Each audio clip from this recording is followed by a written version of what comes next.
ሰላም ሰላም ጤና ይስጥልኝ። የደቡ ሜድ ነው። ሳይንስን ከተግባራዊ ጤና ጋር የምናገናኝበት እኔ ደቡ ነኝ። ውስብስብ የሕክምና ርዕሶች ወደ ተግባራዊ ምክር እንከፋፈላለን። ስለ ጤና ለማወቅ ጉጉት ካሉት እኛን ይቀላቀሉ። በሳይንስ የተደገፈ ያለ ምንም ግርግር እውቀትን እናካፍላለን። ዛሬ ስለ አፕል እናወራለን። ለመሆኑ አፕል በየቀኑ ቢበሉ ወይም ቢመገቡ በሰውነቱ ላይ ምን አይነት ለውጦች ሊፈጠሩ ይችላሉ ብሎ አስበው ያውቃሉ?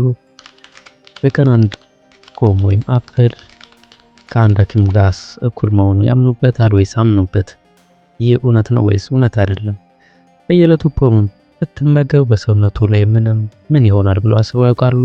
ጤናው ይጨምራል ወይስ የተደበቁ አደጋዎች በውስጡ ይኖራሉ?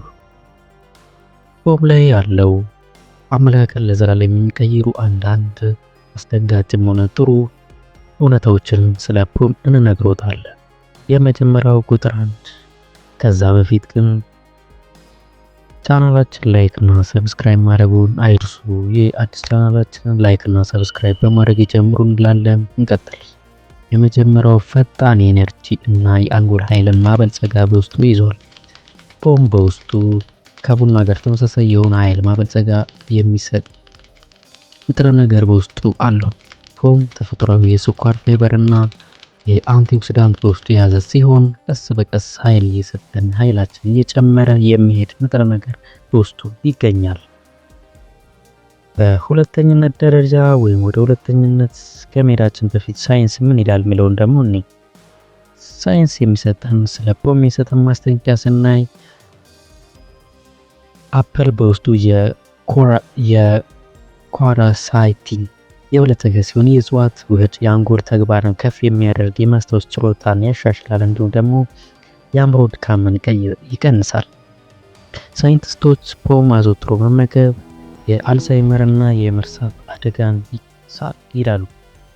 እንቀጥል። በሁለተኛ ደረጃ ፖም የበሽታ መከላከል ስርዓትን ከመጠን በላይ ያሻሽላል። ከመታመም መራቅ ይፈልጋሉ? ፖም በቫይታሚን ሲ እና ፍሎቮይድ ተሞልቷል። እነዚህ እንደ ተፈጥሯዊ መከላከያ ኃይል በሽታን ለመከላከል ይረዱናል። ኃይልን ያበረታታሉ። ከነገና ሰውነቱን ጉንፋን ወይም ደግሞ ኢንፌክሽን እንዳይተካ ይከላከሉናል። ወይም ደግሞ ኢንፌክሽኖች እንዳይፈጠር ጉንፋን ቶሎ ቶሎ እንዳይዘን ፖም መመገብ በሽታን ይከላከልልናል። በሶስተኛነት ደረጃ ስንገባ አንጀትን የማጽዳት ስራ ይሰራልናል። እንዴት ከተባለ አንጀቱ በትሪሊዮን የሚቆጠሩ ባክቴሪያዎች መኖሪያ ነው እና ፖም ለምግብ መፈጨት የሚያገለግሉ ለስላሳ የሚያደርጉ ባክቴሪያዎችን ይመግባል።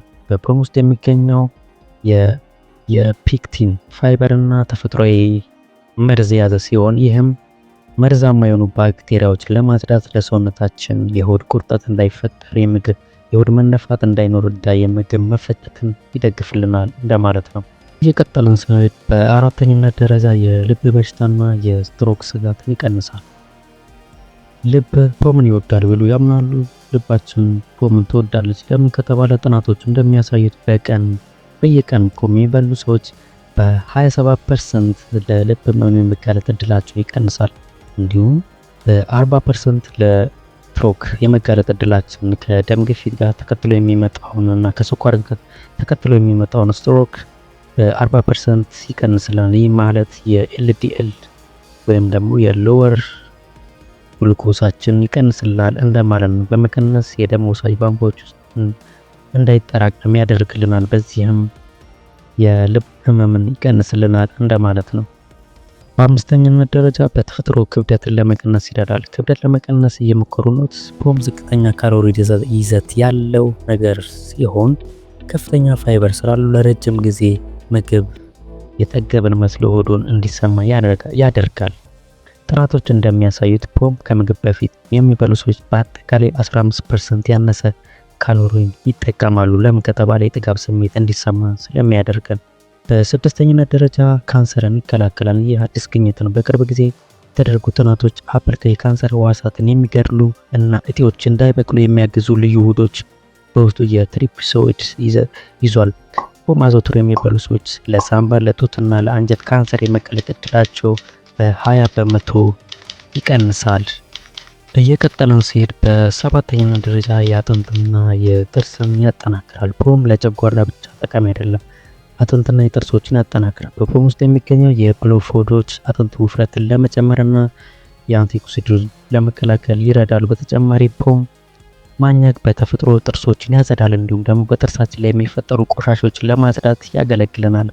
በስምንተኛነት ደረጃ ፖም የሚሰጠን ወይም ደግሞ አፕል የሚሰጠንን ጥቅም ስናይ ድካም ስሜትን ይቀንሳል፣ ወይም ደግሞ የድብርትን ወይም ደግሞ መደበት ወይም ጭንቀትን ይቀንሳል። የድካም ስሜት ይሰማዎታል? ፖም ሰውነቱን ሴሮቶኒን ወይም ደግሞ ደስተኛ የሚያደርገንን ኢንዛይም ወይም ሆርሞን እንዲመነጭ ያደርጋል። ይህ ሆርሞን ሲመነጭ ሰውነታችን ደስተኝነት ስሜት እንዲሰማን ቀኑን ሙሉ ንቁ ሆነን እንድንውል ያደርጋል እንደማለት ነው።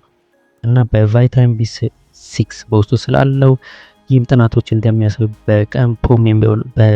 በየቀኑ ፖምን የሚበሉ ሰዎች የሚመገቡ ሰዎች የጭንቀት ስሜትን እንደሚቀንስላቸውና አእምሯቸው የተሻለ ጤንነት እንደሚሰማቸው ያሳያል። ወይ ግን በጣም ብዙ ፖም መብላት ይቻላል? ነገር ግን ብዙ ፖም መብላት ቢቻል በቀን ከ4 እስከ 5 በላይ ያለፈ ፖም መብላት የፍራክቶስ ሊያገኙ ይችላል። ይህም የሰውነት ክብደት እንዲጨምር፣ የደም ስኳር እንዲጨምር ያደርጋል። ያም ማለት ፖም በውስጡ የስኳር ይዘት ስላለው ተፈጥሯዊ የስኳር ይዘት ስላለው ይህ በዛ ማለት የደም ስኳራችን እንዲጨምር ያደርጋል እንደማለት ነው። እንዲሁም የፖም ፍራፍሬ በብዛት መብላት መርዛማ ሊሆን ይችላል፣ ምክንያቱም ወደ ሳይ በመጨረሻም በየዕለቱ ፖም መብላት አለበት? አዎ፣ መልሱ አዎ ነው። በምን መመገብ አለበት? ለምን መመገብ አለብን ሲባል በየቀኑ ፖም መመገብ የአንጎል ስራዎችን፣ የአንጀት ጤናን፣ የልብ ጤናን እንዲሁም ደግሞ ካንሰርን ሊከላከልልን ይችላል። በመጨረሻም ይህን መረጃችን ከወደዱት ላይክ እና ሰብስክራይብ ማድረጉ ተነስቶ መልካም ጊዜ። ደቡብ ሜድ እናመሰግናለን።